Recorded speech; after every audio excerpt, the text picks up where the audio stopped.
everyone, welcome back to the Bible Belt Bros Fantasy Football Update Podcast with your hosts.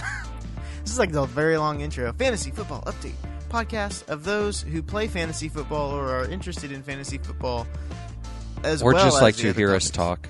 Or you like to hear us talk. So, welcome to the podcast. We are celebrating week 10 of the NFL season, and this week I actually had a pretty good week. Andrew, how'd you do? I had a pretty good week. I hurt my pinky, though. If you can't see it, it's all black and blue. Yeah, and that has nothing to do with the Fantasy Football Podcast. I don't know, it might. I may have been mad and slammed my pinky in the door at the same time. But being mad and throwing a tantrum and doing something stupid, that doesn't sound like you. Well, to be fair, that's not what happened. I was just leaving for work. Slam my pinky in the door. Now it really hurts. All right, so let's get to fantasy football. Let's get to it. So, yeah, I had a great week. You know, my opponent started talking trash because he was winning big because at that time he had most of his players playing, and I didn't. And who won? I'm assuming you. This guy. Yeah, this guy won. And he started talking trash in the chat, the Smack Talk chat. And, yeah, he posted a picture that said, it was Screech flexing in the locker room saying, let's go. So what did I post? Michelle Tanner, when she's running into the kitchen screaming, I'm coming, I'm coming, I'm coming, because there were cookies in the kitchen. Because you're about to eat. That's right, because I ate his cookies. That's right. And so I beat him. And so here's the bad part. My defense was San Francisco, so they played Monday night. This was Sunday. I was like, you know what? I could sit my defense and automatically win. But I'm going to give you a chance because it is San Francisco. They could royally screw up. Yeah, they could. I'm going to give you a chance. I'm going to leave San Francisco in. Well, San Francisco ended up getting me an extra point. But just 1 point. Only one. And it was that game was a little more high scoring than I thought it would be. Me too. That point, the only reason I got a point was because they got a sack. 1 sack. Otherwise, I would have had 0 points from San Francisco. Well, I was going to message you, but then I reread your Smack Talk and was like, I'm going to give you a chance. And I was like, oh, okay. So, because I was like, you could get negative 5 points. Right. But by this defense today. I would have needed negative 12 in order for him to win. And I don't think that ever really happens. No, I've never seen that happen. But if any team could do it, it could be the Niners. So, but I was like, I'm just going to give you a chance. So I ended up beating him 131.62 to 122. 11 points. Go Niners. Go Niners. This week, Calvin Ridley always gets held in check. Kareem Hunt finally got held in check. He only got me 11 points. He didn't have any breakaway fantastic runs. I don't even think he was kept under 100 yards, I think, for the first time this season. And no touchdowns.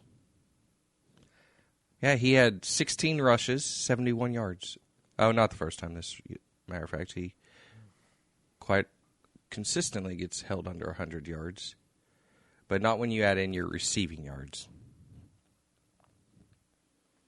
But Zach Ertz, I know you want to talk, but I'm not letting you yet. Zach Ertz was beast mode this week against Dallas. Got me 40 points. And so that's another thing. I know I'm on this long monologue, so break me up anytime you want, Dusty. He was all like, you're lucky, Zach Ertz. Got blah, blah, blah. I'm like, really? That's really all fantasy is. You're lucky Drew Brees got you 30 points. You're lucky Kareem Hunt didn't get me 30 points. Well, and the lucky part is, well, yeah, but Zach Ertz is consistently lucky. Yeah, he's consistent. He's one of the most consistent tight ends right now. Exactly. He consistently gets me 30-plus points weekly. I mean, that is not luck. But you are lucky Kareem Hunt didn't get me 30 points because he consistently gets me 30 points. Like, this isn't luck. My lineup isn't luck. Right now, my flex position is luck. I mean, I'm trading in between Ito Smith and Marvin not Gordon, Harris, or I don't remember who my backup is there. Melvin Gordon III. There we go. That's who it is. I mean, so yeah, my flex positions look. So Dusty, how about your boy Des Bryant? Cue the music. Man, that baby cries a lot. Well, here's the deal, man. So to give you the backstory of this, I took a chance, and it really wasn't a big chance. Des Bryant was available as Mr. Irrelevant in a couple of my leagues, and I took him. And I just, you know what? I have him in a dynasty league, and I was just going to stash him. And hopefully, my goal was that he would miss the first 6 games of the season, and he'd be picked up because of some injuries. And all of a sudden, for a price of a kicker, I would get a wide receiver 1 or wide receiver 2. That was my whole play. And I saw the news of Des Bryant working out with the Saints, and I'm like, this is better than I thought, because he's not going to go play with Baker Mayfield in the losing Cleveland Browns. He's going to go play with one of the top passers in the league in a dome. And so I'm like, this is setting up to be exactly what I wanted, exactly what I hoped for. On all 3 leagues, I have Des Bryant and I got him for the last or the second to last pick. And I'm sitting here going, I'm doing a victory lap. And so it's my fault that Des Bryant, 2 days later, tears his Achilles and is out for the season. He hasn't even played 1 game. And it wasn't even saying he was going to play this week anyway, because he just got there. Yeah, they had actually already ruled him He's out. still taking pictures, So, yeah. So, I mean, Des Bryant, I'm going to pour one out to you, bro. You, gosh, man, just I feel bad for him. He's trying to make that comeback. He's getting to the age where people aren't willing to take that big of a chance. He already was past the time where he had to sign for a lot less money, the minimum amount. And so he's just trying to do the right thing for him. And this was a perfect setup for him and for me as well. As I'm rolling into the playoffs, I'm 6th or 5th place in all my leagues. So I'm right there in that final spot. And so I need that little pick me up at the end. And I thought I was going to have it.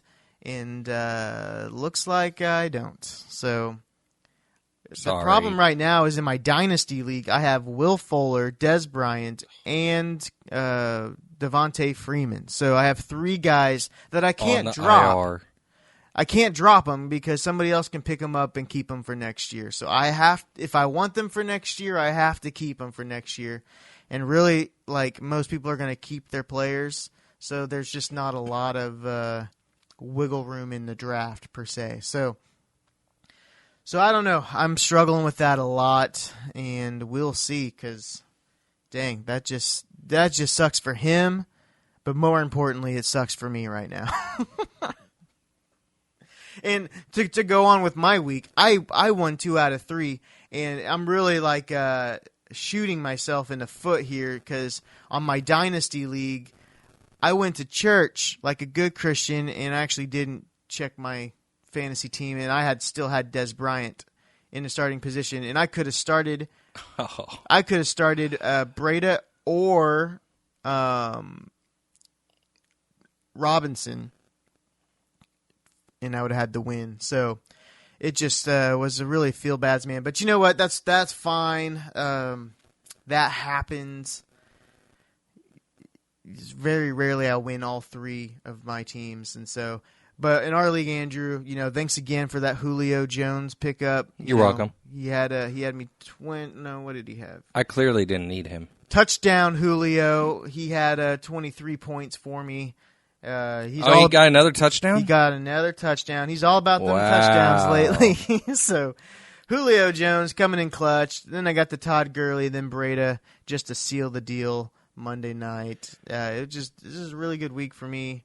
I had a total of 141 fantasy points. You would have beat me. That's what sucks is like in our league, Andrew, like as far as total points for, You have the third most? I have the third most, and I'm in sixth place. 1, 2, 1, 2, 3, third most, sixth place, Yeah.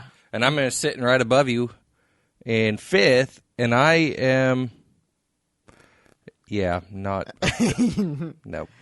You're like 100 points and 80 points less than me. So All right, let's see. I'm going to quickly do math. 1, 2, 3, 4.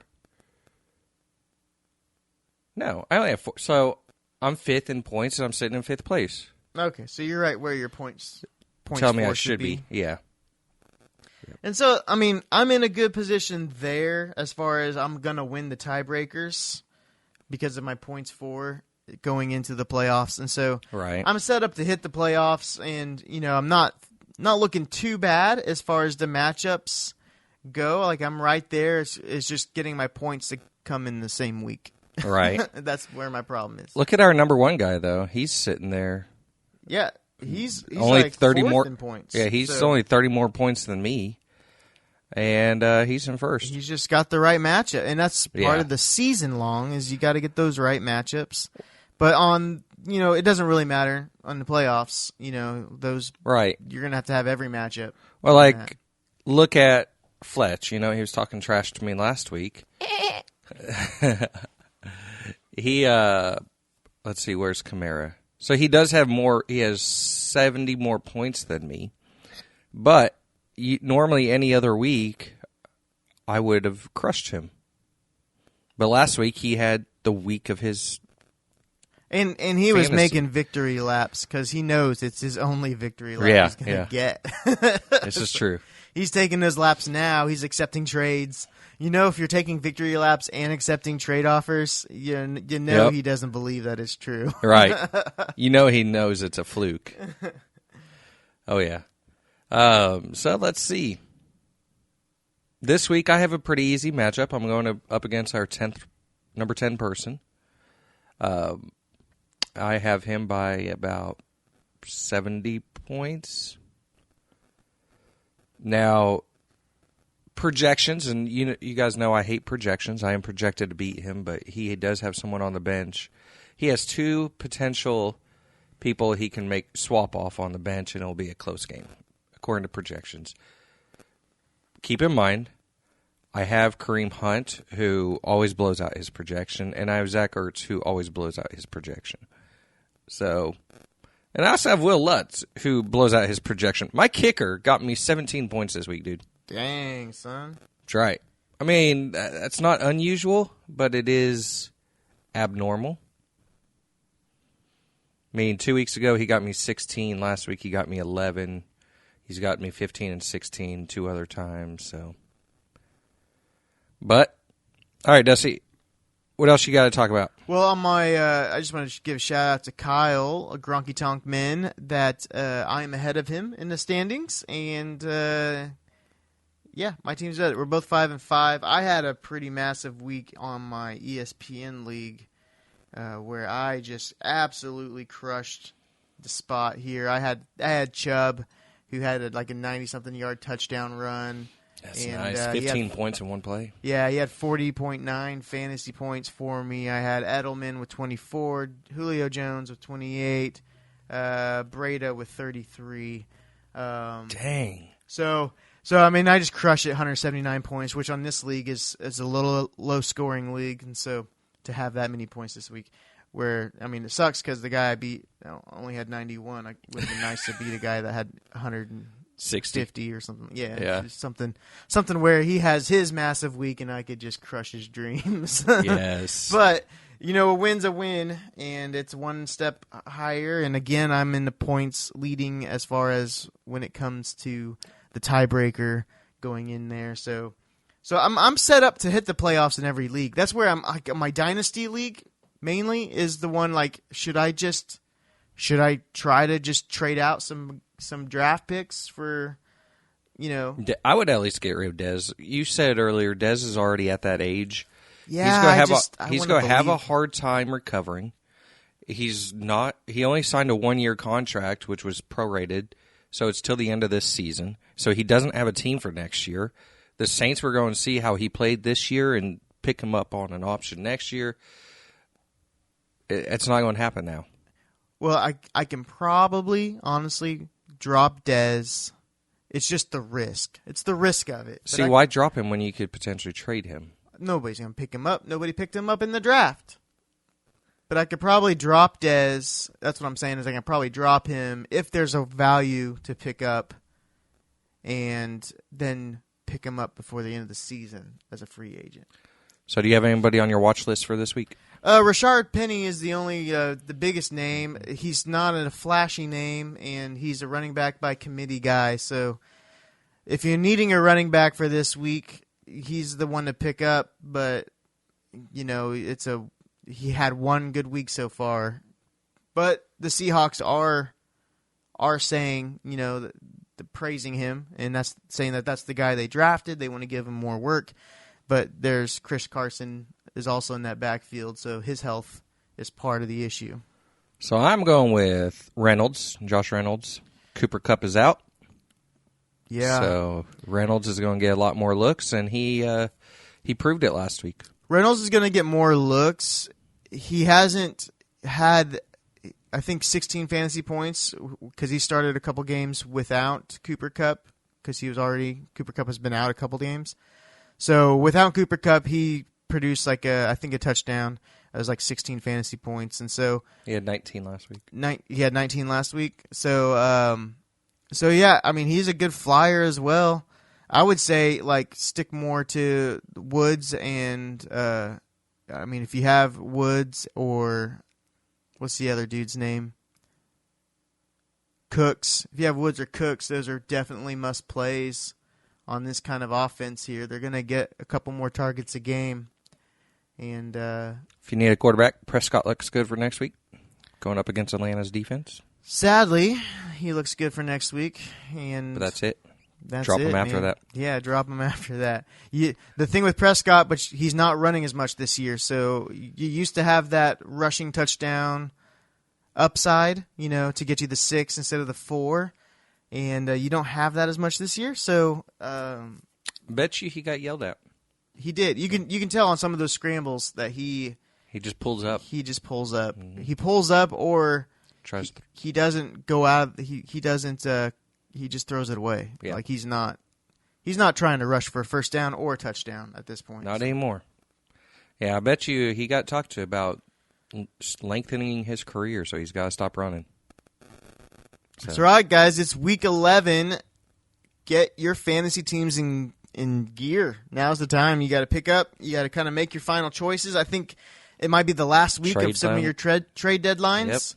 Yep. David Johnson, he's looking like a good pickup. You could probably get him pretty cheap. You could have got him cheaper a couple weeks ago, but if you're needing that stud running back but don't want to pay that stud running back price, you could probably talk somebody into it. It's just hard to trade with people nowadays, but it's really hard to trade because somebody can be in last place and they still think they have, the best player, and I'm just like, you might have the best player, but you need 2 or 3 to make up for that guy. So, yeah, David Johnson's a good pickup. He's got some pretty sweet matchups coming up, and they changed coordinators and stuff, and they're starting to use him more in the offense. So he's getting a little more receptions, and he had 2 touchdowns this week as well, I believe. So check those guys out. If you have any questions, check out a Real Fantasy Football podcast. We're just more venting on what happened to us.